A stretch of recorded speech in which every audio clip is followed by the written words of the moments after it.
Hey guys! Welcome back to Let's Play Xenogears! Last time we defeated two bosses sequentially, probably the hardest dual boss tandem in the game. And this time, we get experience. I guess I could have gone over that in the last episode, but for defeating, whatever her gear's name was, it starts with an O, referencing Ouroboros as far as I'm concerned, the twin-headed snake or the two snakes eating each other, whatever it is.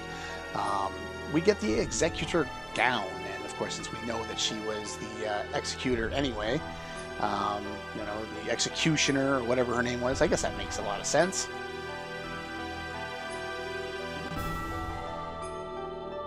And after going through such a difficult two-boss stretch that wasn't as difficult as it, you know, I made it look a little easier than it was, we have to go again. 3 times the charm? Yeah, we already did. What do you mean by that? And why is that? Oh. Oh. So yeah, that makes a whole lot of sense. The boss guy, the bad guy who's been obsessed with nanomachines, has made most of his people basically unbeatable because they can always heal themselves, you know, Wolverine style. The Great Awakening. The Omnigears, what about them? Now, technically not everybody has an Omnigear. I don't believe Sybzen's an Omnigear, Choo-Choo obviously isn't. Crescien's or Emeraldus gear, I don't believe that one is either. Bart, Satan, Ellie, Billy, Rico, I think they have all of the ones. Faye actually doesn't have one, he just has whatever version of, an upgraded version of his own Weltall. So yeah, those anima relics that we, you know, had to go through dungeons in order to get, we didn't really spend a lot of time on it, but we did it enough that losing them is kind of a bad thing. Especially considering it upgraded our gears quite a bit.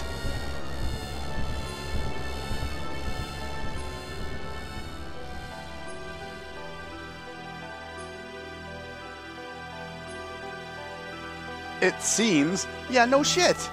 Do something about it, Satan. You're the one with all the answers. This is the true meaning of the anima relics, to attain the respected animus and return to the persona, which is kind of like a plant thing. They explain that a little later on here. The anima relics are really one set of parts that make up Deus, the physical manifestation of God. So yeah, they gain power by aligning themselves with a destined partner, and I believe they've told us already about that. The Gazelle Ministry, when their bodies were originally taken down in the Diabolus War about 500 years ago, they parts of their DNA were kind of scattered, and yeah, well, I think they might explain this in a little bit, so I'll hold back on it a little bit. It's just a puppet, becomes a mere vessel or container in which there are no contents. One of the parts of God as well. How do you figure that? Yeah, I'm with Faye on this one. You serve to help bring all the parts of God together. Here, for me. You're a bunch of stupid fools. Krellian, you're a bastard. Well, yeah. And yeah, here's some more evidence that Miang's been around for quite some time. Yeah. Because, yeah, all the other Omnigears are dead. Yeah, they don't really talk about this, but I guess our other party members took another path, or maybe they mentioned it kind of in passing. I can't recall exactly, but yeah, they can't really do all that much, and their gears are all dead too. Like I said, though, technically Sybzen shouldn't be dead, but I think it is as well.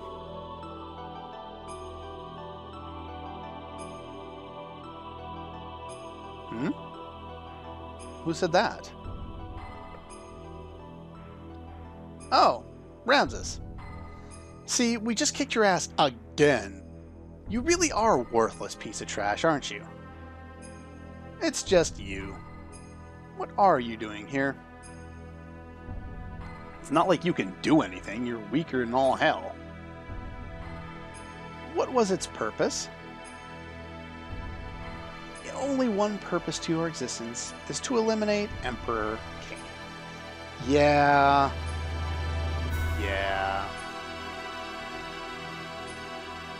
So apparently Miang was in on this too.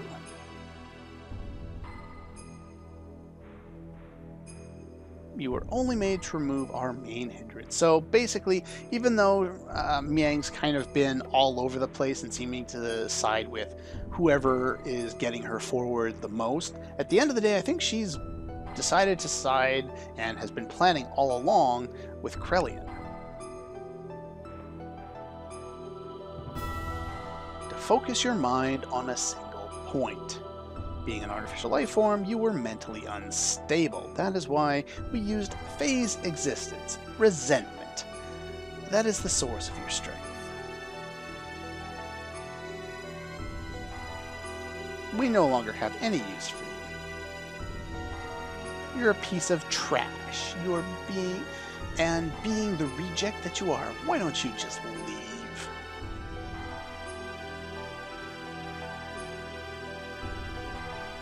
Yeah, he's kind of, yeah, he is kind of pathetic at this point, isn't he? What to do with a lot of them? I can't just kill you all, seeing as you serve me so well. As a reward, I'll allow you to be sacrificed too, and be assimilated to Deus, along with the girl. What? Ramses?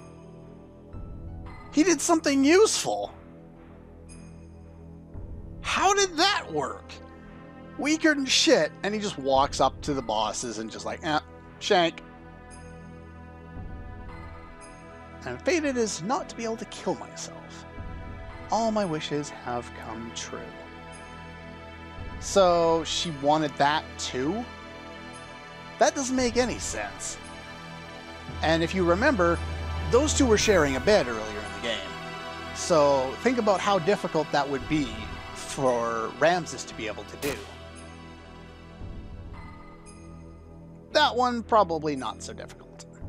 But yeah, he just walked up and, you know, shanked both the bosses and won the game for me. Well, there goes that idea. I win? By default? So we've already beaten Ramses. Ramses beats the boss when we can't. I don't get this game. Anyway, let's save Ellie.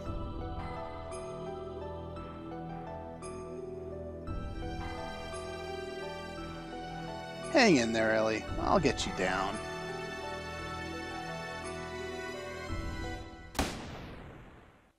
What, another shot? We already killed Hammer. Where the hell did that come from?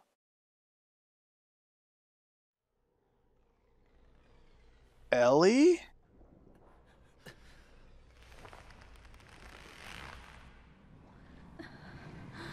Why is her hair all dark?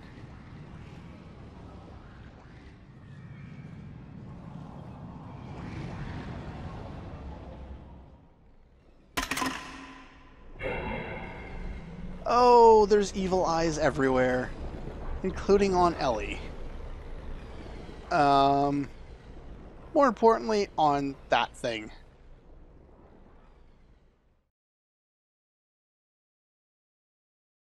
Yeah. If there was a good spot to pause right after the gunshot, I probably would have cliffhanged the episode from last time there and like split it up differently or something like that, but oh well.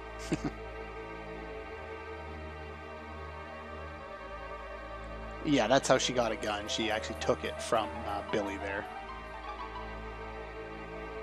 Why would you do that anyway?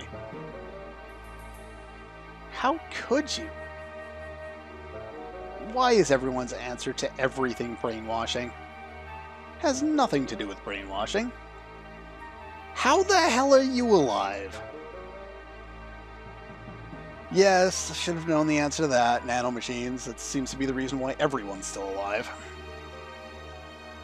To unify with the mother. So, Miang was a mother, and then we had Ellie was a mother, and then they were talking about another mother, and then I got bored and I just said motherfucker. If I remember a few episodes back. Apparently. Okay. How? I am the mother of all humans. Yeah, if you look at her portrait now, that hair color looks kind of familiar.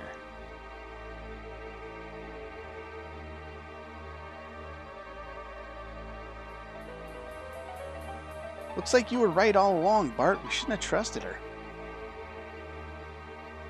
But I don't blame you. I will explain to you the plot. This Deus, the one you call God, is an interplanetary invasion weapon system that was built in ancient times by humans from another planet. It was created as an automatic weapon which could act upon its own will to take control of a targeted planet, but you should have known this much from looking at the Raziel records, which of course we kind of learned a bit about. That just kind of clarifies it a little bit for us, and mentions it again so we kind of sinks in. That's helpful. Anyway, during a test run, Deus became uncontrollable. It released its power and annihilated a whole planet. The creators of Deus found its immeasurable power to be too much of a threat and hence forcibly shut it down. In order to analyze the cause of the problem, its core was dismantled and placed on an interplanetary emigrant passenger ship to be transported to another planet. Being aware of this, the disassembled Deus resisted somehow. It tried to take over the passenger ship that was transporting it. However, as the last line of defense against the escape of Deus, its creators unexpectedly destroyed the whole ship, sending it crashing to this planet. Somebody run the footage from the opening, and you can go back and watch it on your own if you want, but in a couple scenes more time, or a couple episodes more time, I will actually be running through it again and explaining things. Again, I'll be talking over the psycho, the sci-fi babble that they have during that scene, so hopefully you're not interested in that, and if you are, I'm sure there's an episode somewhere that will be able to provide you a clean one with no commentary. Anyway, detached its core from the Zohar power reactor. Now, basically, Deus removed part of itself, even though it was already separated from its power reactor, which they are calling Zohar. The Zohar, not to be confused with the Zohar in Xenosaga, is what drives all the gears on the planet. It is the master generator that transmits its energy to the slave generators in our gears, and I believe they've talked about this in the past. And based on the strength of the generator, the slave generator in the gear, that's how much power you can get from the master generator, which is why we can keep upgrading our engines, basically. It's also the source of all ether power. So basically, the Zohar thing is the source of all power, period. Damn. I have no idea what you're talking about there. Anyway, the idea here is the Zohar modifier, which is basically just the Zohar. I don't know why they added another term on there, but has the ability to produce infinite amounts of energy. So, yeah, it's basically a perpetual energy machine. And oddly enough, they'll actually explain that later, but they do explain it. How does she know all this? That again, they'll explain. Luckily for us, they do a pretty good job. Anyway, here we have the core was also detached from the Zohar, and the biological computer crashed into the planet as well. So that we have three different parts so far. We have the core of Deus, the biological computer, Katamoni, and we have the Zohar itself. Now, Katamoni references a person named Adam Katamon, which was, according to my research, a primordial or the primordial man in Hebrew lore. That's the reference here as a biological computer, and what we find out that it does, that makes a lot of sense. It activated Persona, the thing they've mentioned like 5 times in the last 5 episodes or so. Yeah, Persona is defined as its life support plant that can generate organic material. And while that's not a great definition, it basically, the idea here is it's part of this genetic component of this weapon, this Deus weapon. Using it, it prepared itself a genetic-based system for the day when it would be resurrected. And from Katamoni, this biological computer that was based off of, the name is based off of a primordial man in an ancient religion, created the first humans, including Emperor Cain and the Ministry of Elders. Now, we've been told in the past that the human civilization on this planet is 10,000 years old. This is the point. This is the start of that 10,000 years. This is year 0. And Emperor Cain and the elders of the Gazelle Ministry, they're born at this point. So yeah, that's how old they are. They're all 10,000 years old, now they're all dead. God damn the phone. Anyway, the Emperor and the Xenogears were, in fact, born from Deus, basically. Well, here's the reason why they wanted your bodies and the relics. Before becoming human, the bodies of the Ministry were once part of the organic elements in the core circuit that made up Deus, so they're part of this weapon. 2 types of organic elements, the female, called the anima, and the male, called the animus. They were also created with the added ability to become mobile weapons by merging with machinery that was suited for use as terminal interface weapons for Deus. Now, what they mean by this, they actually explain right now. The Xenogears. So, the people are the animus, the anima relics are the female aspect of it, and they help merge the human part with the Xenogear in order to be great, powerful weapons. Yeah, technically, I think, they're animus, so they're the male part. Some of them may have been female, I really don't know, but, yeah, either way. Anyway, these were to become, again, with their separated anima at the time of God's resurrection. So, eventually, all of these would reform with God and revive God, or Deus. In a war 500 years ago, they all lost their physical bodies. It was then that they decided to extract their own genetic factor from certain individuals of their human descendants. So yeah, they kind of mentioned this before, where their DNA was kind of sprinkled out into the world kind of thing.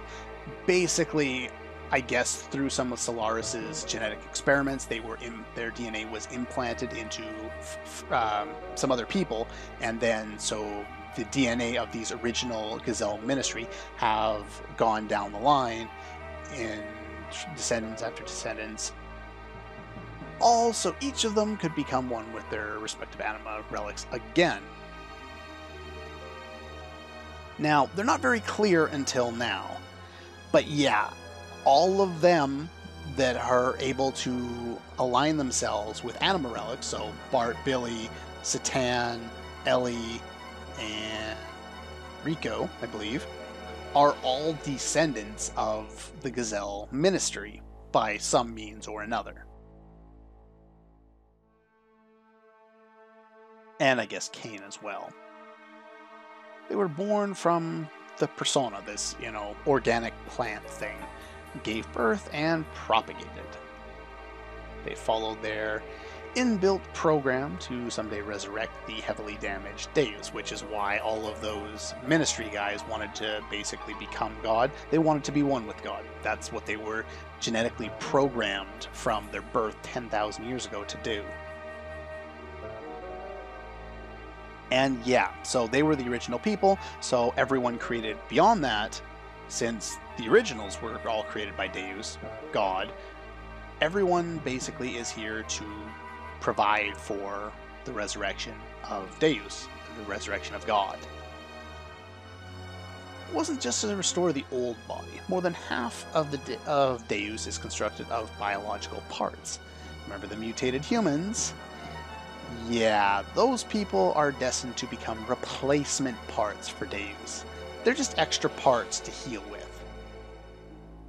Yeah. Think about especially how bad Billy's got to feel about this. He thought God was one thing. This is something completely different.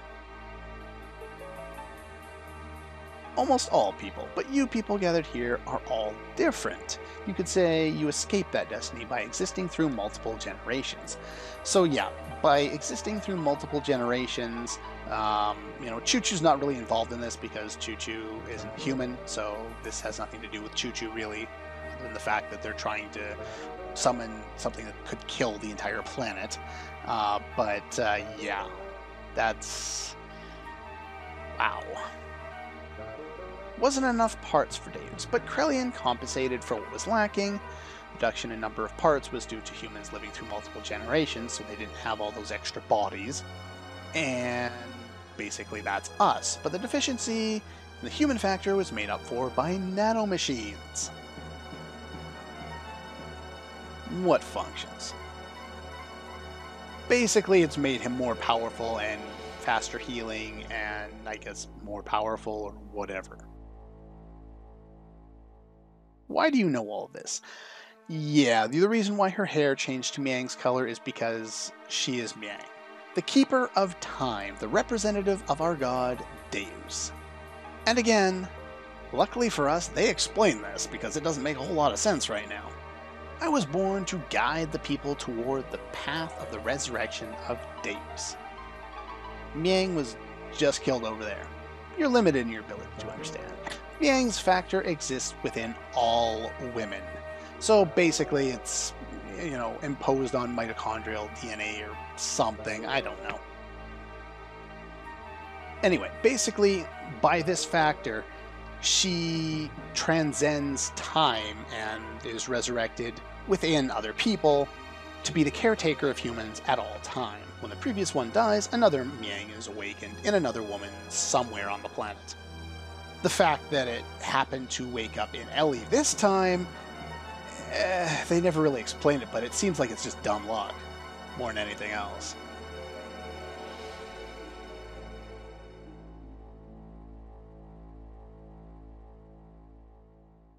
The same existence. We're all parts of Deus, all caretakers of humans.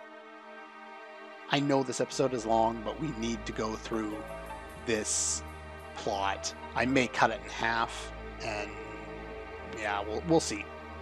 We'll see what happens when it finally reaches its end here. Let's end the discussion.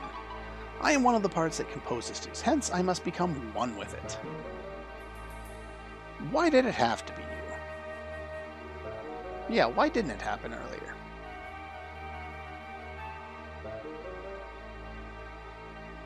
She still isn't the true Miang. The true Miang? Yeah, basically they're saying, we've dumped enough plot on you for now, so let's leave that one for later. And they do go over that later. And that's when I'll be revisiting the opening sequence, the opening video, and I'll just kind of go over the whole thing again, and we'll talk about it with the new knowledge that we have from both now and the next scene where it makes more sense to apply that cut.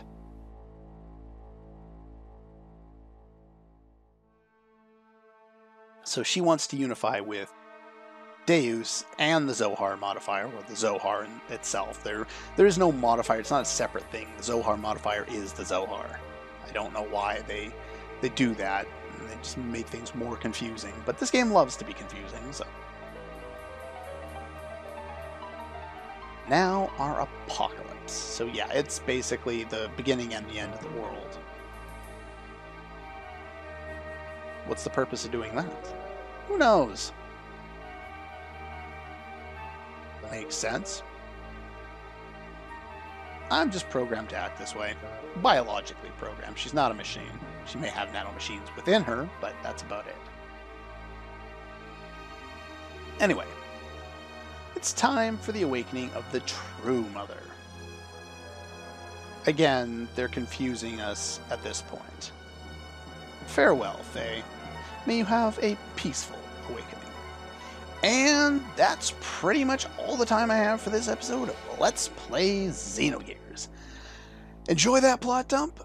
Oh yes, we have more plot coming. We also have things actually happening, which is good, instead of just sitting around and having a nice, peaceful, relaxing chat about, you know, the nature of the universe and God and, you know, the apocalypse.